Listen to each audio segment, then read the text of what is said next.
Hi friends, it's Amy. Welcome to my bookish life. Today I want to talk about the 20 books that I read during the month of May. So let's get to it. So as I said, I read 20 books in the month of May, which absolutely floors me. Audiobooks were very helpful because as I was doing other things, some cleaning and things like that, I could listen to audiobooks. So that is why 10 of those 20 were consumed in some way through audiobooks. 7 were read physically in some part, and 7 were read digitally in some part. 11 of them were for an adult audience, and 9 of them were for a middle grade audience. I did not read any YA. I read a total of 5,595 pages. 5 of the books that I read this month were advanced reader copies. 1 was from my Book of the Month collection. 17 were fiction. 3 were nonfiction. 9 I owned, and 11 I borrowed. The books that I read had an average page length of 280 pages. I read on average 180 pages per day, listening or reading with my eyes, and I gave an average rating of 4.1 stars. I rated the books that I read this month between 3 stars and 5 stars. And my 2 favorites were Scritch Scratch by Lindsey Currie and Singing with Elephants by Marguerite Engel. Both of these books are middle grade. The first book that I finished in the month of May was Surviving Savannah by Patti Callahan. I read most of this book in the month of April, but I just couldn't finish it without really hurrying and not really absorbing it. So I slowed down and finished it on the first day of May. This is a buddy read with Lindsay from Lindsay's Little Library. I had so much fun talking to her about this book. It just made the book even more enjoyable, which is always a good time. We have dual timelines here. 1838, Augusta Longstreet and Lily Forsyth are traveling on the steamship Pulaski to head up north to vacation. But on the way there, there's an explosion and the ship sinks. In present day, we have Everly, who is researching the Pulaski because its remains have been found in the bottom of the sea. I really loved the past timeline. I wasn't super keen on the present timeline. The main character, Everly, in the present comes off very whiny and just unable to deal with what's going on in her life because she refuses to take steps in order to deal with it. The second book that I finished in May is Scritch Scratch by Lindsay Currie. This middle grade takes place in Chicago, and our main character is Claire. She is so embarrassed by her father because her father runs ghost tours of Chicago. So he visits all of the haunted places in Chicago and takes tourists with him. And one day Claire has to go along on this tour, and a ghost follows her home, and she doesn't believe in ghosts.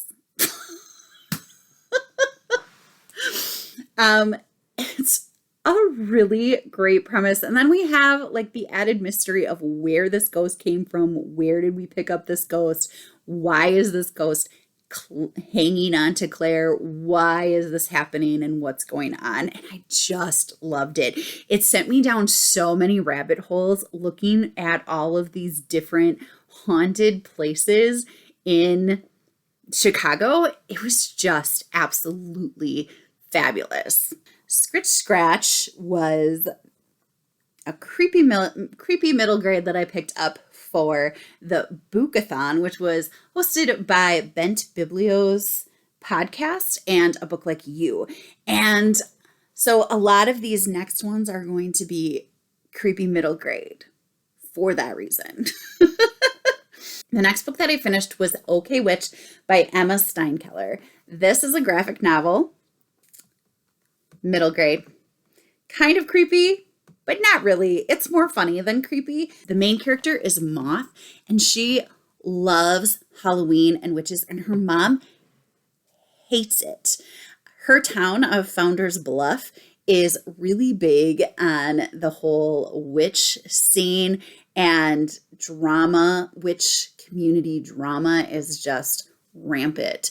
And Moth learns that the reason her mom is so against all this witch stuff is that she and Moth are witches. And it's just a lot of fun. I loved the illustrations in this. They're really reminiscent of like the old time cartoons. One character in particular, when I looked at this character, I saw the main villain from The Rescuers, that old Disney movie with the two mice. It was just great. Like, it just had that old-timey illustration combined with modern illustrations, and it was just really fabulous. I really liked it. The next book that I finished was The Girl in the Lake by India Hill Brown. This book is creepy. This book scared me. I listened to this, and we have Celeste, her brother Owen, and then their cousins Capri and Daisy, and they are going to their grandparents' lake house to spend, I think it's just a week. It might be 2 weeks. I can't remember off the top of my head. It's been a while. But as soon as they get there, really strange things start happening. All of these family secrets, family history comes out into the open because of these strange things that are happening. It really talks a lot about actual historical context. It was creepy and it was good, and it was just a lot of fun. And then the next book that I finished was Strange Star by Emma Carroll. This book was inspired by the story of how Frankenstein was written by Mary Shelley. So Mary Shelley is an actual character in the story, as well as Lord Byron and Percy Shelley. And we go through the whole situation and what happened that inspired Mary Shelley to write Frankenstein. It's really cool. I really liked it. It was super interesting, and it was a lot of fun. It was the group read for Bookathon, so there was a live show about it, and it was really interesting to hear what everybody else had to say. And I've read Frankenstein before, and I really liked how it all came together and how there were those little snippets of Easter eggs from the Frankenstein story involved in Strange Stars. So I really liked it. The next book that I finished was Scary Stories for Young Foxes by Christian McKay Heidicker. And this book follows two foxes, Mia and Uli, who are separated from their litters. And after being separated from their litters, they somehow find each other. And in finding each other, they have like this partnership, this found family, and they work together to try to survive. Their story is being told by another fox to this little family of foxes at some time in the future, and it all comes back around, and it's really fun and really creative. It has some harrowing situations, and it's a little bit gruesome, and you have to remind yourself that you're reading about foxes because they're very personified, but I really liked it. It was so creative. The next book that I finished was Big Lies in a Small Town by Diane Chamberlain. I really liked it, but it did not surpass Dream Daughter. So Big Lies in a Small Town has dual timelines. We have 2018, where Morgan is released from prison. She's released from prison on like this special like program where she is released on parole. She has to restore an old mural for an art gallery, and she was specifically handpicked by the original owner of the art gallery for this job. And then we go into 1940, where the original artist, Anna Dale, is painting the actual mural, and slowly we're watching her go crazy. And not only that, but all of these crazy things that are happening to her because of how she's being treated and all the circumstances behind this mural. It's really great how the two timelines work together, and you slowly learn the mystery behind how this mural that had never seen the light of day suddenly is out there for people, and why it's supposed to be there, and all of these intricacies are found. It's really, really well plotted and comes together so nicely. There's a lot of trigger warnings in this book, and I would definitely look into those if you're somebody who is sensitive, but I really, really loved this book. So the first nonfiction book that I read in May was Remember by Lisa Genova. So I was listening to this book on the way up to my sister and brother-in-law's cabin for a family weekend, and then I listened to the rest of it on the way home. So it's a really short audiobook, but it's really fascinating. It looks at how the mind remembers, forgets, and perceives different things, and how it perseveres when there are certain things working against it.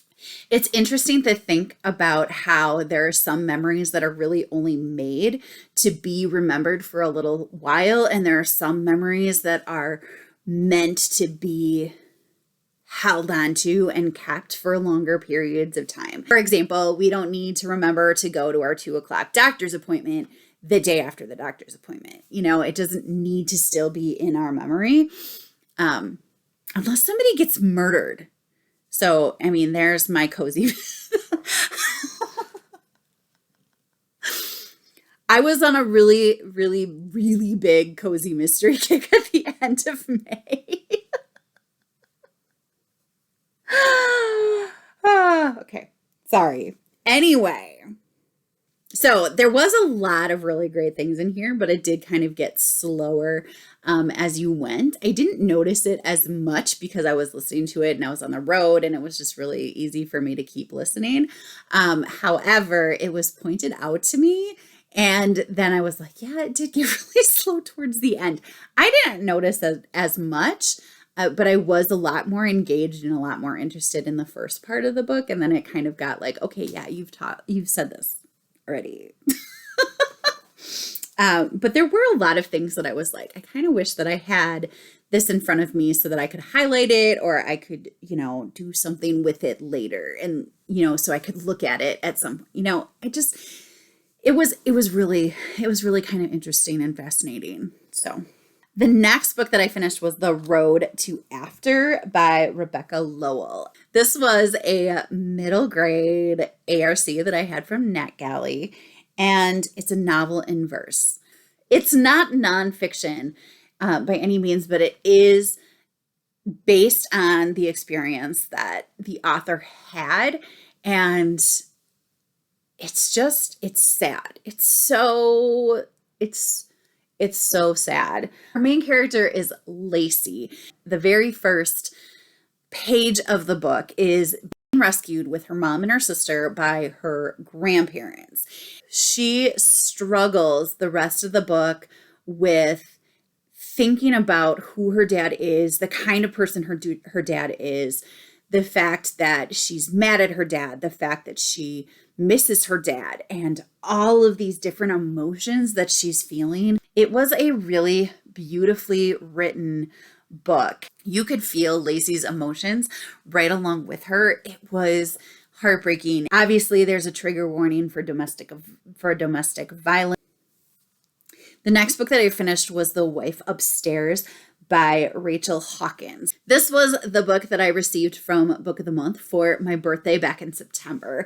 So I was really excited to get to it. It goes along with the May buzzword, which was a direction. So up was the direction This follows Jane, who is a dog walker at Thornfield Estates. It's this real high hoity-toity ritzy community.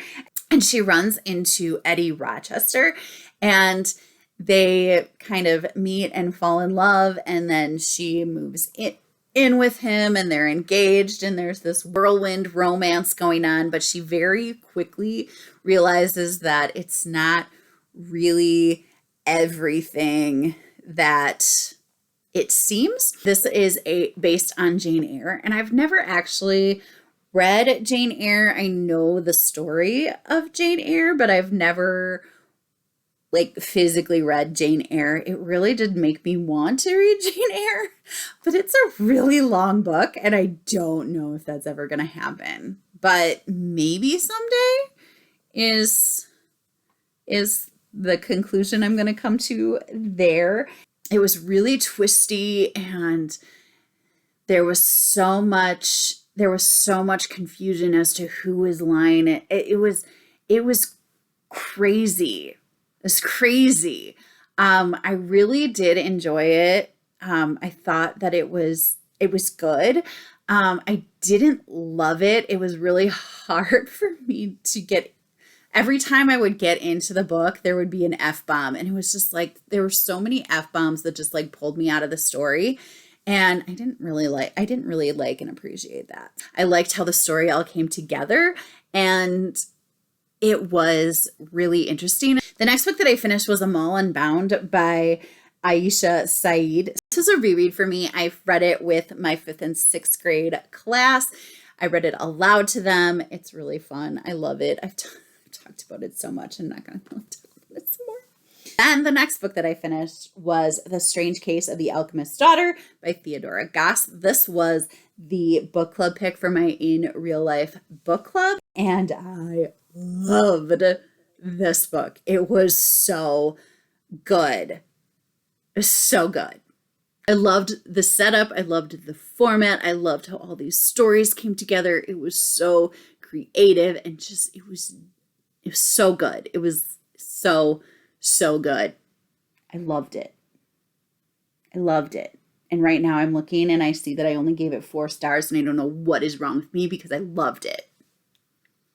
The next book that I finished was The Silent Sister by Diane Chamberlain. So this is my second Diane Chamberlain book of the month. It is also my least favorite Diane Chamberlain of the 3 that I have read. This was for Krista's patron book club. I wasn't actually able to able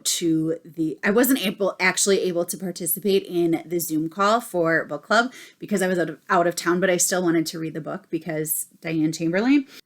It's kind of weird. It's a little convoluted, and I didn't like the ending.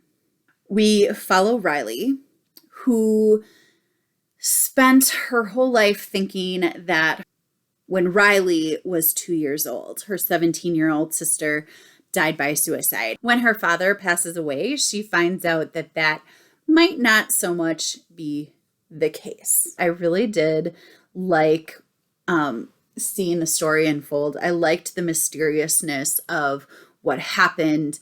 There were just certain things that really bugged me about it.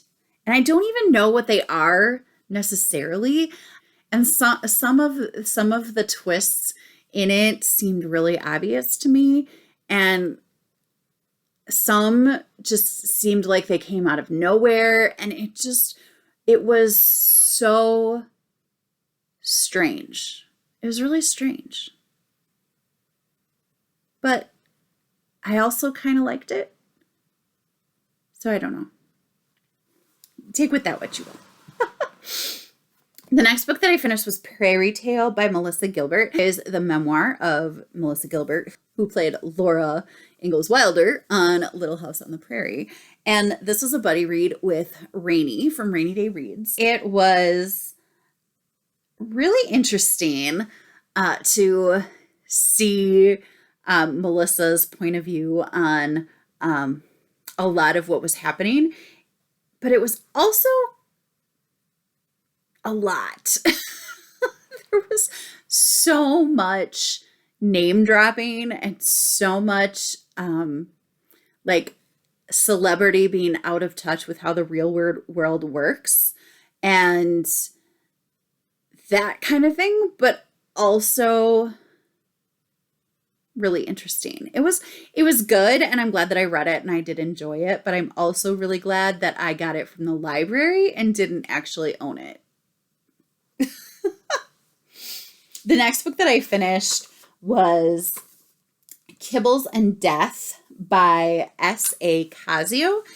This is book number 1 in the Samantha Davies Cozy Mystery series. I got it as an ARC from Gemma Halliday Publishing. The main character is Samantha, and she gets her dog. She's got a little Dachshund puppy or a Dachshund hound that's just seems so adorable in my head. And she gets this kibble for her Dachshund, and he doesn't like it. So she decides she's going to donate it to the local pet shelter. And when she goes to drop off this kibble, she runs across, and her dog discovers the very dead body of the owner of the shelter. There's all kinds of accusations flying around of who could have done this. He's not a very liked person in the community, but when one of her neighbors is accused of the crime, she takes it into her own hands and decides that she needs to figure out who the murderer is. I liked it. It was good. One thing that I thought was a little weird is that there's a lot of jokes made and a lot of effort put into the fact that she is a hooker, which is somebody who hooks rugs. And so it just felt like this was a cozy mystery that was trying to be like too many different types of cozy mysteries. Like it was a pet cozy mystery. It was a craft cozy mystery. Like what kind of cozy mystery was it? It didn't have like a niche. It was trying to be in too many different niches, I guess, if that makes sense. There wasn't any point to her making rugs except for the fact that there were a lot of hooker jokes, like that she was like, well, I was hooking this morning and then the police are like, what? And she's like, oh, no, I was hooking rugs. But I mean, it was there for a joke factor. It was good, and I would continue on with the series. I did like the characters in the story, and I would like to see where they might be going. So definitely something that I might continue on with, but there were just a couple things that I was kind of like, maybe you're trying to do too much here. The next book that I finished was Meet Me in the Margins by Melissa Ferguson. This follows Savannah Cade, who's a wannabe romance author who is working at a highbrow hoity-toity publishing house that does not like romances. She brings her manuscript to work one day and somebody finds it and starts writing notes in the margins to help her edit her manuscript to make it better. And they kind of have this back and forth going on. And as they're going through this back and forth, she kind of feels like she's falling in love with the person that's helping her edit her manuscript. Very fun. You've got mail vibes. It was a nice little romantic comedy. I really enjoyed it. It wasn't anything super spectacular, but it was a lot of fun. Savannah's family bugged me so much. They were terrible, like insanely terrible, like ugh, yuck. They were gross. I did not like them, but yeah. For the most part, it was a lot of fun, and it had a lot of my buzzwords, and it was fun. The next book that I finished was Escape from Alcatraz by Eric Braun. So I was looking for this book on Audible Plus because my students were talking about how much they liked this book, Escape from Alcatraz, and it was like the best book they ever read. And so I was looking for it on Amazon. I was looking for it on Amazon just to see what it was, and then I noticed that it was on Audible Plus, so I decided to download it and listen to it. Frank Morris, John and Clarence Anglin escaped in 1962. They were never caught. There was never any bodies. However, their families were receiving postcards that could never be verified as to where they were coming from. It's really interesting to see how intricately they planned their escape and were able to use the resources at hand in order to figure it out. It was an interesting saga. I just really wish that more was known about what actually happened. But, that's not the book's fault. The next book that I finished was Singing with Elephants by Margareta Engel. This is a middle grade novel in verse. I had an ARC from NetGalley, and it follows 11-year-old Oriel, who was born in Cuba and now lives in Santa Barbara. And she helps her parents at the clinic that they run. So she helps take care of the animals. It's like a bigger animal vet clinic. And then every day she goes to this lady, Gabriella, who helps her write poetry and helps her with speaking English and being able to communicate better using both languages. So Oriel helps her learn to write poetry and express herself and how to advocate for the animals that she has come to love because her parents take care of them. It's a really kind of fascinating book, fascinating story. It really is told in a beautiful way. The poetry is gorgeous. I really loved it. And I learned a lot about elephants that I didn't actually know before. So that was kind of cool too. The next book that I finished was Death Under the Sea by Rosalie Spielman. And this is an ARC that I had from Gemma Halliday Publishing. It actually came out in November and I am just getting to it now. And that makes me feel really bad. However, I did get to it and I really liked it. So this is the 16th book in the Aloha Lagoon series. And that series is written by multiple authors. So there's multiple sleuths living at or near this Hawaiian resort. And they write different installments of the series. So this is actually the first one in the Kiki Hepburn series, but it's the 16th in the Aloha Lagoon series. So Kiki runs away from her rich family and all of their expectations to Hawaii because she loves surfing. And when the private eye that her family sends to get her is found murdered, all eyes are kind of looking at her because he was, there to get her. But she was like, but I was going to go. But now she needs to prove that it wasn't actually her that, murdered the guy that was sent to get her. It introduces to the series a really fun character. I really like Kiki. I love her love interest is Dex, and his family is just wonderful. His aunt, I can't even think of her name, but oh my gosh, she's the best character in the world. I just love her.